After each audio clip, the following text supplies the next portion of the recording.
Talk to me about the US and China and this, will we call it a rapprochement? Do we call it a deal on tariffs? What do we know? Well, look, it's certainly great news. I mean, the tariffs were going to be 145% on one side and 130% on the other, and they've come down to 30 and I think 10 respectively, or 20. So that's a massive reduction. It's equivalent to hundreds of billions of dollars of extra stimulus between those two economies. It's a great thing, but it's just for 90 days. So I know Donald Trump calls it, a total reset, but he's the great exaggerator, as you know, and I think you're going to find, more heat and light, in the next basically after 80 days when they come to renegotiate, we're going to see more. I don't think the core issues have been resolved, but it's a good thing and it's very good for Australia because anything bad for China is very bad for our exports. What do we make of the Liberal Party leadership today?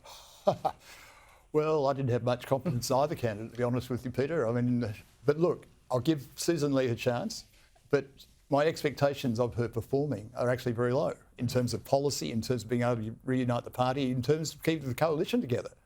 But certainly I think she has 18 months and no more in terms of getting the coalition back on an even keel, but actually showing that the coalition, both parties, have the policy chops to do the job, which they didn't show in the debacle on the 3rd of May. But the other thing is neither she or Angus Taylor actually took responsibility for that debacle. Yeah, I think that's something they have to own up to.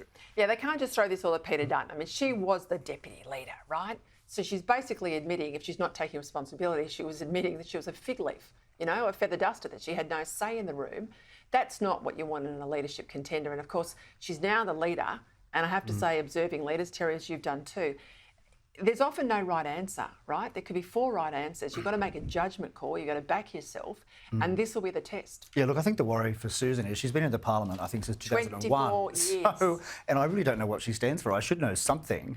So I'm very interested as to, what her stance is on immigration, fiscal policy, net zero. But we don't know yet. But I think a leader has to be malleable, and she's going to have to work out what's, what is politically saleable and to lead the party back from the brink. Net zero then. But even today, she was saying, look, I will consult with my colleagues. I mean, she's going to be led by them, or is she going to lead them? Or the factions, Terry. You know how it works in New South Wales at the moment. Afraid so. Well, it's the National Party, really, at the moment, where all the policy development is. I mean, they're seemingly going to dump net zero, thank goodness. And I think that they may even drag the coalition away from net zero, the Liberal Party, rather, from net zero. We've got this extraordinary situation where we have Tony Blair on the same side as the National Party when it comes to net zero. Yes, at Labor and the Liberal Party potentially over there. So, look, if net zero is not good enough for Tony Blair, the former Labor Prime Minister, then it shouldn't be good, for the Liberals, I think. And that is where they're going to end up. So do you think they should junk it completely? Oh, yeah, because it gives them an economic framework to take to the next election. But then they're clearly not willing to campaign on tax reform or welfare reform because that's just too hard. But I think net zero is something, yes, and very expensive. But net zero is something that I think they can link to cost of living, which is clearly a big issue. And that's, that's the direction the world's going. I mean, the so-called transition is slowing down despite all the rhetoric. And 65% of countries, in terms of the big emitters, Terry, are not even in net zero. So we're the poor old monkeys going down their garden path. Well, that's right. We've been cutting our noses off to spite our faces with net zero. I think the National Party's got the right idea. David Littleproud took it on board yesterday.